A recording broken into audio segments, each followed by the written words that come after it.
नमस्छात्राय सततम Sanskrit वयूनम channel पर आप सभी का हार्दिक स्वागत है।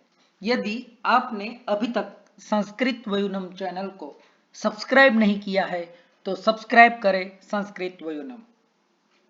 अष्टांग हृदय की इस श्रृंखला में पूर्वोक्त वीडियो में हमने विषक, रोगी, उपस्थाता और द्रव्य के चार चार गुण का अध्ययन किया था।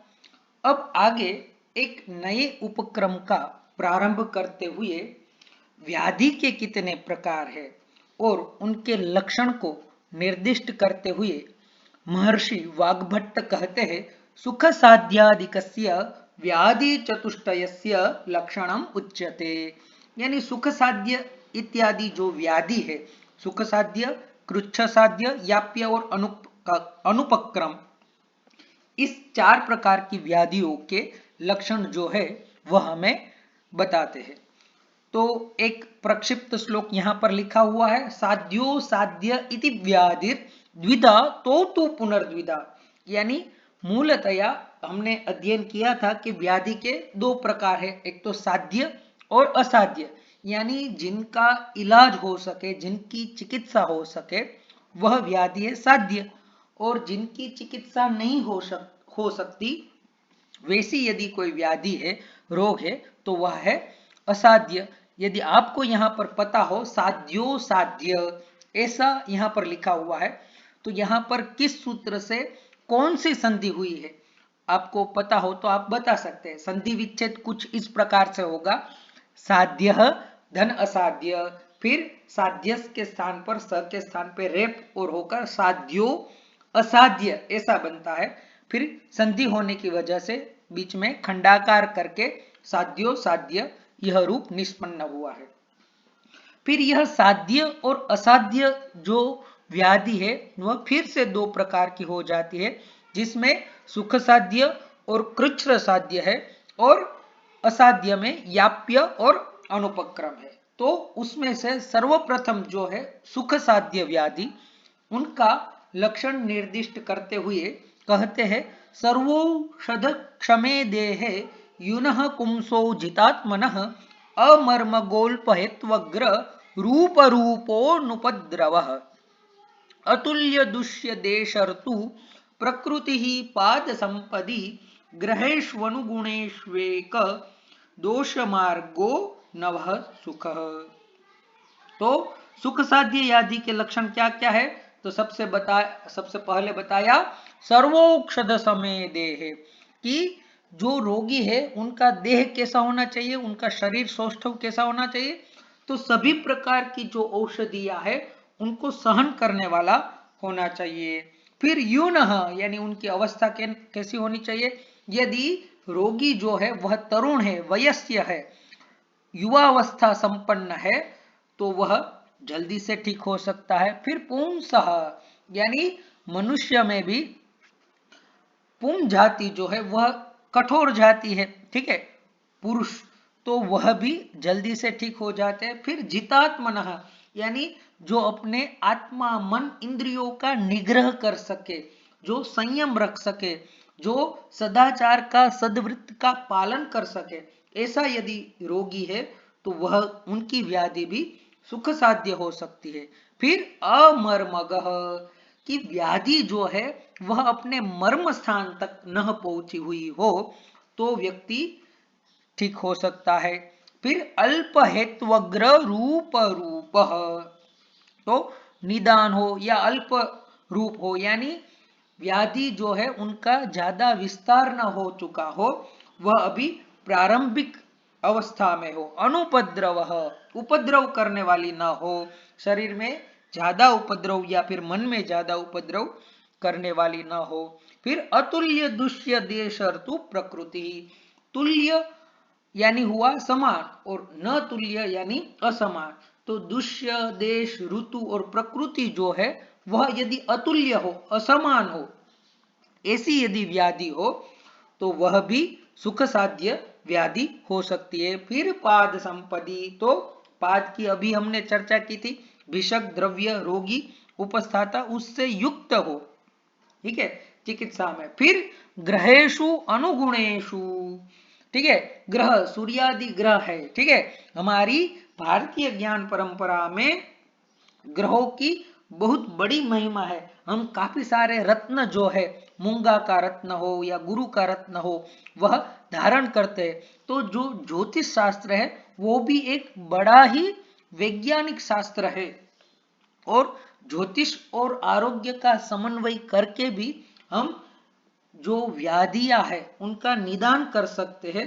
तो ज्योतिष शास्त्र की भी आयुर्वेद शास्त्र में महती योगदान परंपरा रही है। फिर एक दोष मार्ग, रोग कैसा होना चाहिए, एक ही दोष मार्ग में जाने वाला होना चाहिए। और नवः, नूतन होना चाहिए, ठीक है। नूतन यानी हमारे शरीर में अभी उसका प्रारंभ ही हुआ हो, ठीक है, प्रारंभिक लक्षण ही दिख रहे हो।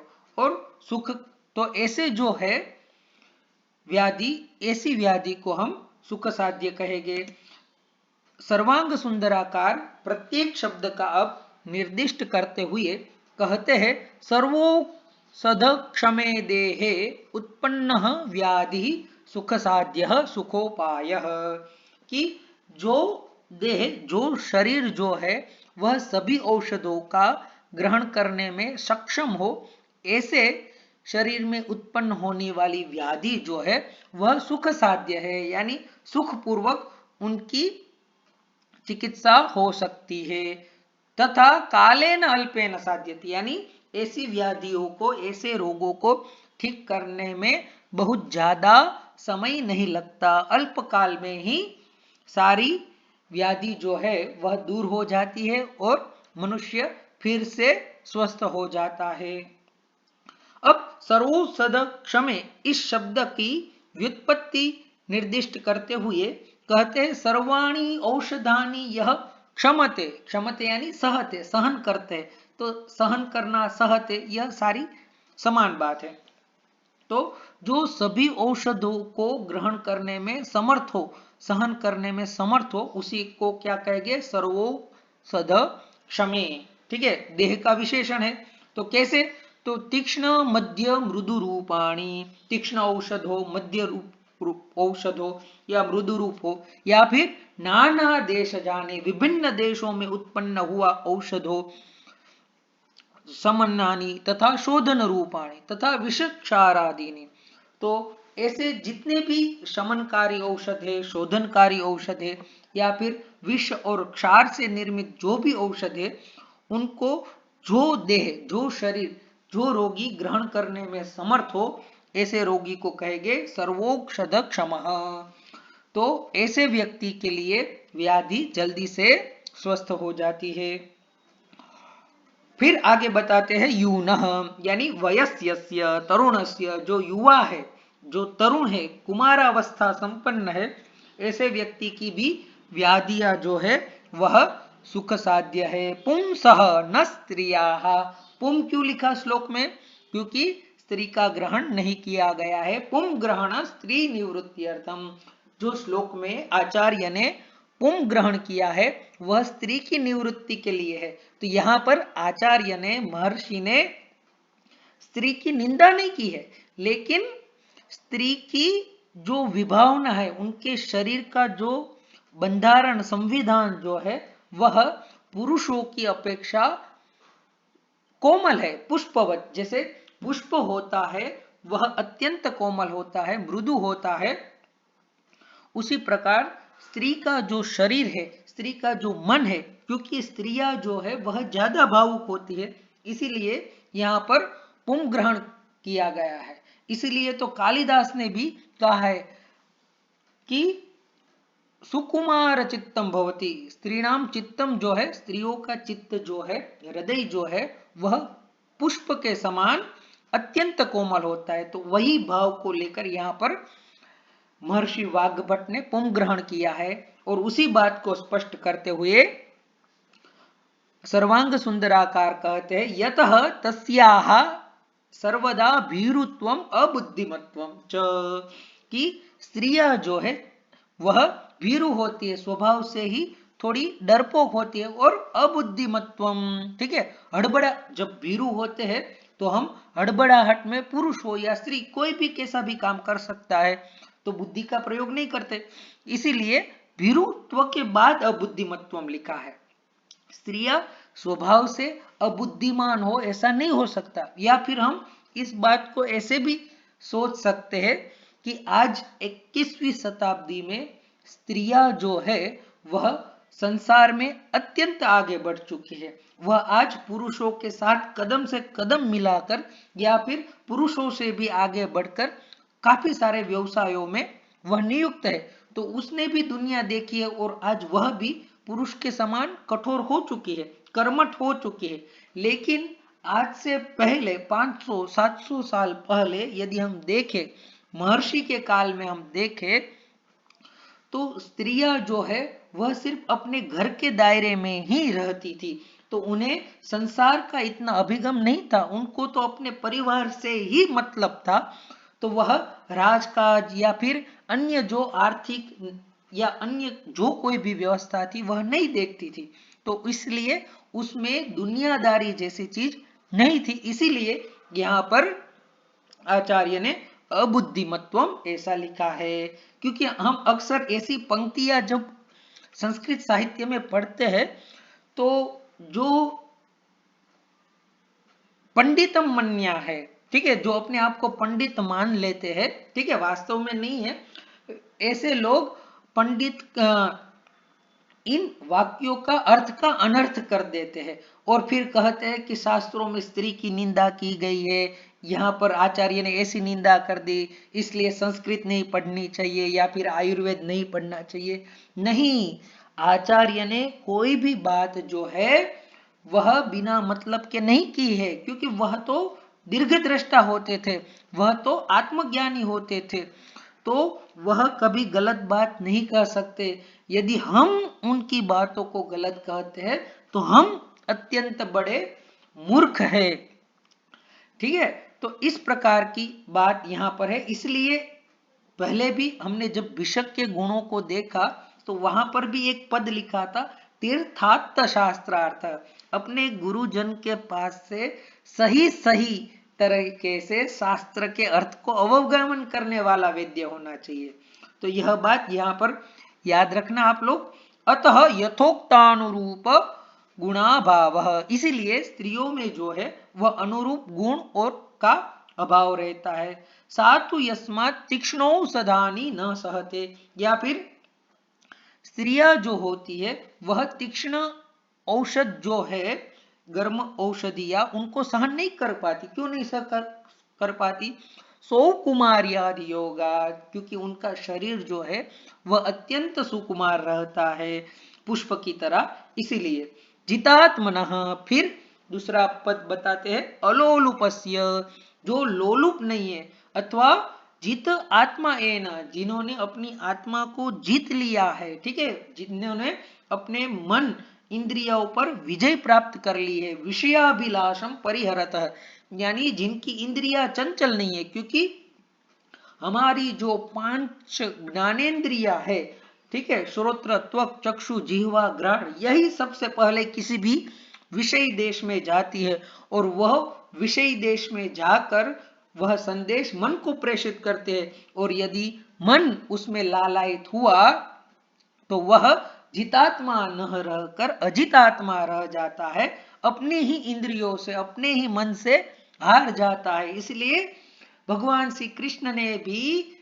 गीता जी में कहा, चंचलम ही मन कृष्ण प्रमाथि बलवदृढ़, हमारा मन जो है वह बड़ा ही चंचल है। और उनको और चंचल कौन बनाते हैं? हमारी इंद्रिया, क्योंकि हमारी इंद्रिया जो है वह विषयों के ही अभिमुख रहती है। इसलिए एक उपनिषद में बहुत ही सुंदर प्रसंग आता है कि शायद कठोपनिषद में ही आता है कि ईश्वर ने हमारी इंद्रियों को बाहर की ओर, विषयों की ओर अभिमुख कर दिया। क्यों विषयों की ओर अभिमुख कर दिया? क्योंकि यदि यह इंद्रिया विषयों की ओर अभिमुख नहीं होगी तो फिर यह आत्माभिमुख होगी, अपने अंदर जो परमात्मा विराजित है उनके ओर अभिमुख होगी। तो फिर यह संसार की दशा जो है वह नहीं चल पाएगी। इसलिए उन्होंने अधिकतर हमें विषयों की ओर ही आकृष्ट किया है। कुछ ही विरल ऐसे होते हैं जो उन विषयों से परामुख होकर, जितात्मा होकर, संयमी होकर अपने अंदर जो है वह जागते हैं और वह उन्नतियों को आत्मोन्मुख बन जाते हैं। तो इस प्रकार से जब हमें भी स्वस्थ होना हो या हमें भी पूर्णायु होना हो, स्वस्थ आयु होना हो, तो फिर हमें भी जितात्मा होना चाहिए। फिर आगे कहते हैं अमर्मगः न मर्मस्थः। व्याधि जो है, रोग जो है, वह मर्म में जाने वाला नहीं होना चाहिए, मर्म में स्थित नहीं होने चाहिए। तो मर्म क्या है? तो मर्माणी शिरो हृदय बस्ती प्रभृतिनी। तो शिर प्रदेश में, हृदय में, बस्ती स्थान में तेषु गच्छति इति मर्मगः। तो इन स्थानों पर यदि चोट आई है तो वह मर्म स्थान है, क्योंकि ऐसे स्थानों पर चोट आने से या फिर रोग होने से सद्य मृत्यु हो सकती है। इसीलिए कहा गया है कि रोग जो है वह मर्मग नहीं होना चाहिए। न मर्मगः अमर्मगः। ठीक है, नई तत्पुरुष समास है। पहले मर्माणि गच्छति इति मर्मगः, ठीक है, फिर न मर्मगः अमर्मगः। रत कंठादि पीड़ाकरण असमर्थ, यानी हृदय में कंठादि जो स्थान है उसमें वह व्याधि जो है वह पीड़ा न करती हो। फिर आगे एक और पद है अल्प हेत्वग्र रूप रूप इति। उनकी पहले व्युत्पत्ति करते हैं हेतुश्च अग्र रूपम च रूपम च तानि हेत्वाग्र रूप रूपाणि। ठीक है, तो यहां पर पहले इतरेतर द्वंद्व समास है, हेतु, अग्र रूप और रूप। ठीक है, उनका इतरेतर द्वंद्व समास करके शब्द निर्माण हुआ हेत्वग्र रूप रूपाणि। अल्पानि हेत्वग्र रूप रूपाणि यस्य सह तथाविदः। तो द्वंद्व गर्भित बहुव्रीहि समास जो है वह अल्प हेत्वग्र रूप रूप में है। ठीक है, तो पहले द्वंद्व समास, बाद में बहुव्रीहि समास, इसलिए इसको कहेंगे द्वंद्व गर्भित बहुव्रीहि समास। तो अल्पानी यानी कम, हेतु, अग्र रूप या रूप जो है, ऐसा यदि रोग है, ऐसी यदि व्याधियां है तो वह भी सुख साध्य है। अब हेतु क्या है, अग्र रूप क्या है, रूप क्या है, उसको निर्दिष्ट करते हुए कहते हैं हेतु निदानम। हेतु यानी निदान आदि, अग्र रूप यानी पूर्व रूप, व्याधि का प्रारंभिक स्टेज, ठीक है, प्राइमरी स्टेज जिसे हम कहते हैं, और फिर रूप यानी लक्षण, व्याधि के लक्षण, शुरुआती लक्षण हो तो ऐसी व्याधियों को हम सद्य यानी सुख साध्य कर सकते हैं। फिर कहते अनुपद्रव इति न विद्यते उपद्रवो यस्य।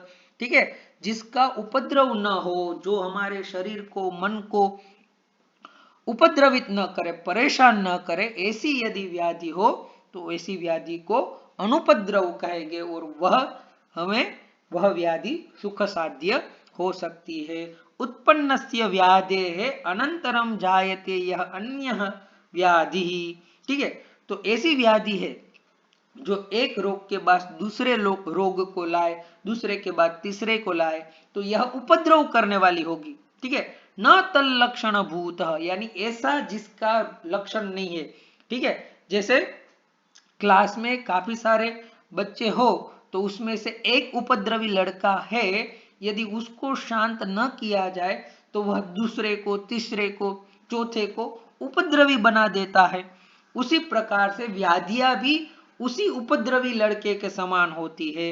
इसलिए जो व्याधि उपद्रव नहीं है, यानी एक व्याधि से दूसरी व्याधि प्रारंभ नहीं होती है, तो ऐसी अनुपद्रव व्याधि जो है वह सुख साध्य है। न यथा स्वलक्षण तद उपक्रम निरोधक। तो उपक्रम का जो निरोध कर दे, उसे आगे न बढ़ने दे, ऐसी। तथा च आगम, तो शास्त्र में भी कहा गया है कि व्याधे है उपरि यो व्याधि भवति उत्तर कालजः, यानी एक व्याधि के बाद, एक रोग के बाद दूसरा यदि रोग होता है उत्तर काल में, तो उपक्रम विघाती च सही उपद्रव उच्यते। तो वह उपक्रम का विघात करके उसे ही उपद्रव कहते हैं। तो उपद्रव की परिभाषा यहाँ पर दी हुई है, याद रहे तो याद रखनी चाहिए। फिर आगे का शब्द जो है वह है अतुल्य दुष्य देशर्तु प्रकृति। सुख साध्य व्याधि में कहते हैं कि तुल्य देश ऋतु प्रकृति न हो, ऐसी अतुल्य देश दुष्य देश ऋतु प्रकृति। तो उनकी व्युत्पत्ति सबसे पहले निर्दिष्ट करते हैं। दुष्यश्च देशश्च ऋतुश्च प्रकृतिश्च ताः दुष्य देश ऋतु प्रकृतयः। तो यहाँ पर द्वंद्व समास है, ठीक है, इतरेतर द्वंद्व समास। फिर आगे यहाँ पर भी द्वंद्व गर्भित बहुव्रीहि समास आगे आएगा। अतुल्य दुष्य देशर्तु प्रकृतयः यस्य, यानी तुल्य यानी समान, न समान, न तुल्य यानी अतुल्य, जिनके दुष्य देश ऋतु और प्रकृति समान नहीं है वह, ठीक है। तो वह वाले आया यानी बहुव्रीहि समास। तो उसी को स्पष्ट करते हुए कहते हैं अतुल्याः न सदृशाः, समान नहीं है। तो क्या समान नहीं है? जिसके दुष्य देश ऋतु और प्रकृति समान नहीं है, ऐसी व्याधि।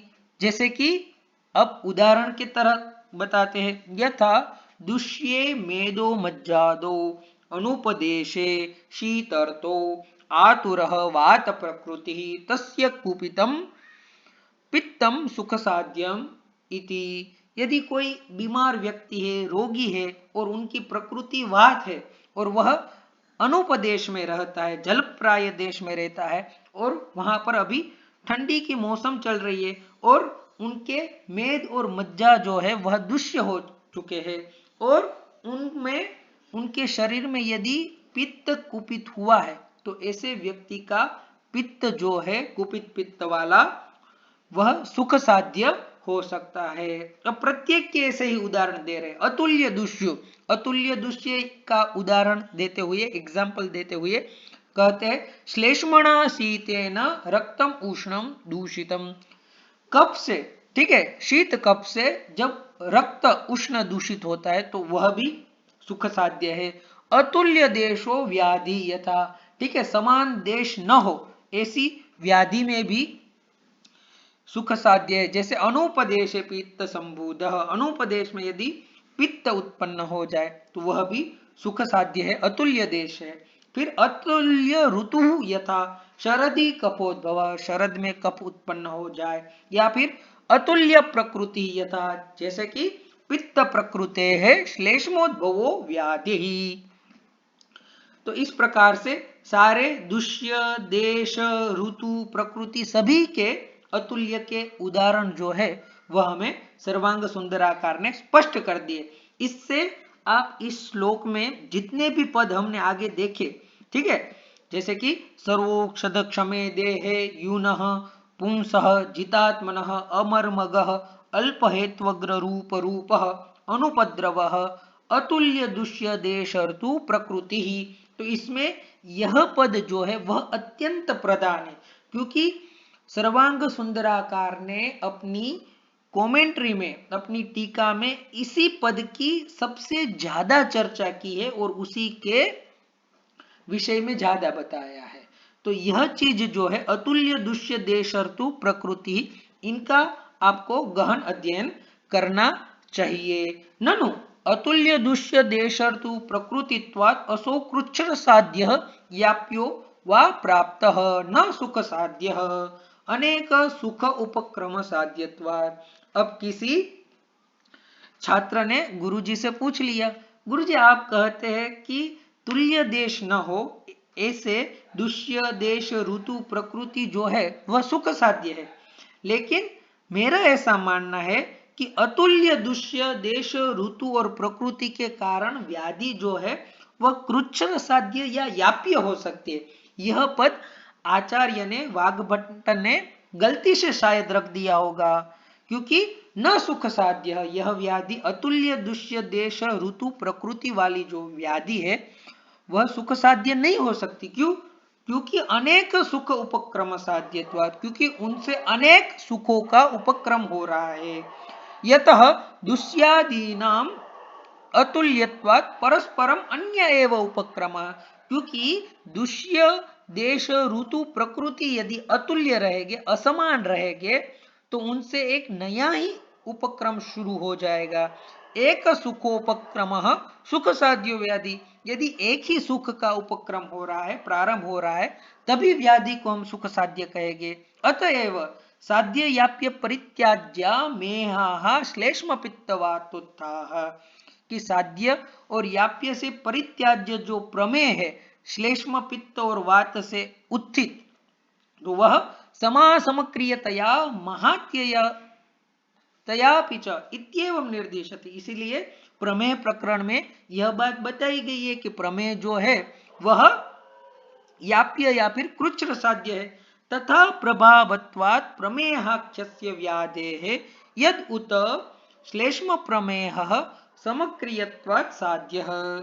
तो कहते हैं कि प्रमेय भी काफी प्रकार के, श्लेष्म से उत्पन्न होने वाले, पित्त से उत्पन्न होने वाले, वात से उत्पन्न होने वाले, तो उसमें से जो श्लेष्म प्रमेय है, कप से जनित प्रमेय है, वह समक्रियत्वात् साध्य है।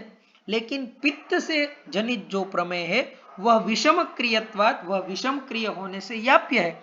और वात से उत्पन्न जो प्रमेय है वह महात्ययत्वाच्च प्रत्याख्येय, और वात से जनित प्रमेय को तो उनकी चिकित्सा को त्याग देना चाहिए। किंच तुल्य दुष्य देशर्तु प्रकृतित्वाद महारंभः निष्प्रत्यनिको व्याधि जायते। और तुल्य दुष्य देश ऋतु प्रकृतित्वाद, ऐसी प्रकृति से जो महान आरंभ हुआ है, तो उनसे भी निष्प्रत्यनिक व्याधि होती है, इसलिए उसको हम सुख साध्य नहीं कह सकते। कुत्रचित व्याधौ तुल्य दुष्यादि अपि सुख साध्यत्वेन जायान, और कहीं कहीं पर ऐसा भी देखा जाता है कि तुल्य यानी समान दुष्य देश ऋतु प्रकृति हो, फिर भी सुख साध्य होती है। तो आचार्य कहते हैं आपकी बात सही है, लेकिन आधी बात सही है, क्योंकि सारी बात सही नहीं है। कुछ रोगों में अतुल्य दुष्य देश ऋतु प्रकृति जो है, अधिकतर तो वही सुख साध्य है। लेकिन कुछ कुछ सिम्टम्स में, कुछ कुछ रोगों में ऐसे भी लक्षण प्राप्त है जिसमें तुल्य देश ऋतु प्रकृति भी ठीक करती है। तो उनका उदाहरण देते हुए कहते हैं, ज्वरे तुल्यर्तु दोषत्वम, यदि ज्वर हो, ठीक है, तो उसमें तुल्य ऋतु जो है वह कारणभूत है। प्रमेय है तुल्य दुष्यता, प्रमेय में तुल्य दुष्यता कारण है। रक्त गुल्म में पुराणत्वम, रक्त गुल्म में प्राचीनता होना सुख साध्य हेतु, तो यह सुख साध्य के हेतु बताए गए हैं। फिर आगे पाद संपत्ति की चर्चा करते हैं। भिषक आदि नाम चतुर्णाम पादानाम संपत् समृद्धि तस्याम सत्याम अंग चतुष्टये परिपूर्णे सती। तो सुख साध्य व्याधि के लिए यह चारों जो है, हमने पूर्वोक्त वीडियो में पढ़े थे, भिषक, द्रव्य, रोगी और उपस्थात, यह चारों जहां उपस्थित हो, यानी रोगी की परिचर्या के लिए सारे जो सिस्टम है, सारी व्यवस्था जो है वह पूर्णतया उपलब्ध हो जिस चिकित्सालय में, तो भी हम व्याधि को सुख साध्य कर सकते हैं। फिर कहते हैं ग्रहेषु अनुगुणेषु इति, ग्रहाः सूर्यादयः तेषु अनुगुणेषु अनुकूल राशि स्थितेषु शोभन स्थान गतेषु सत्सु। तो ग्रह यानी सूर्यादि, सूर्य, चंद्र, मंगल, बुध, गुरु, शुक्र इत्यादि, जो राहु, केतु इत्यादि जो नवग्रह है वह अनुगुण वाले हो, यानी ठीक ठाक बैठे हुए हो, अनुकूल राशि में, मित्र राशि में बैठे हुए हो, शत्रु राशि में बैठे हुए न हो, और उन पर शुभ ग्रहों की दृष्टि हो रही हो, अपने उच्च भावों में निर्दिष्ट हो, या फिर मित्र राशि में हो। तो काफी सारी ऐसी ज्योतिष की बातें हैं जो हमें, यदि कोई हम ऑपरेशन करवा रहे हैं या फिर कोई हम ऐसी व्याधि में ग्रसित है, तो हमें यह सारी बातें भी जाननी चाहिए। यदि कोई विद्वत ज्योतिष है तो उनसे परामर्श करना चाहिए। यानी आज के काल में हम कहे 21वीं शताब्दी में तो हर वैद्य को अपने साथ एक अच्छा ज्योतिषी भी रखना चाहिए यदि उसकी प्रैक्टिस अच्छी चलानी हो तो कोलेब्रेशन का जमाना है, ठीक है। सोशल मीडिया में हम काफी सारे कोलेब्रेशन करते हैं, तो वैद्य को भी, डॉक्टर को भी ज्योतिषी के साथ अच्छा कोलेब्रेशन करके व्यक्ति की, रोगी की जन्म कुंडली, गोचर कुंडली, नवमांश कुंडली इत्यादि कुंडलियों का या उनके ग्रहों का अध्ययन करके, परामर्श करके फिर आगे चिकित्सा करनी चाहिए। फिर कहते हैं एक दोष मार्ग इति दोषश्च मार्गश्च दोष मार्गम एकम दोष मार्गम यस्य स तथोक्तः। दोष और मार्ग, तो यहाँ पर समाहार द्वंद्व क्या है, एक ही दोष मार्ग जिसका हो वैसा। तो दोष वात आदि, दोष किसे कहते हैं आप सभी को अब बताइए, वात आदि दोष है। और मार्ग त्रिविध, मार्ग तीन प्रकार के, शाखा आदि वक्ष्यमाणो, आगे बताएंगे, बाह्य, अभ्यंतर और मध्य। तेन एकेन वातादीनाम अन्यतमेन दोषेण यह जातः न द्वाभ्यां त्रिभिर्वा तथा एकेनापि मार्गेण बाह्येन मध्येन आभ्यंतरेण वा जातः।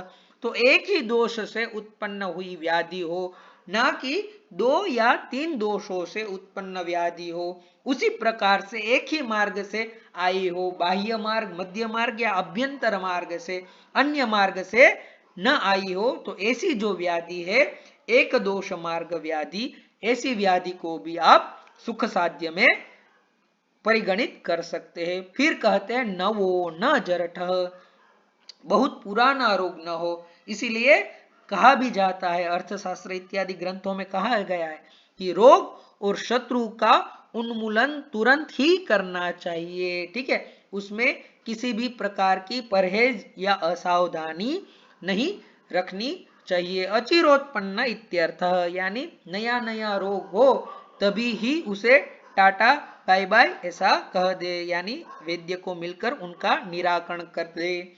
यस्मात् वत्सरातीता व्याधयः असाध्याः, यदि व्याधि एक साल अपने शरीर में रह जाए तो फिर वह व्याधि असाध्य हो जाती है।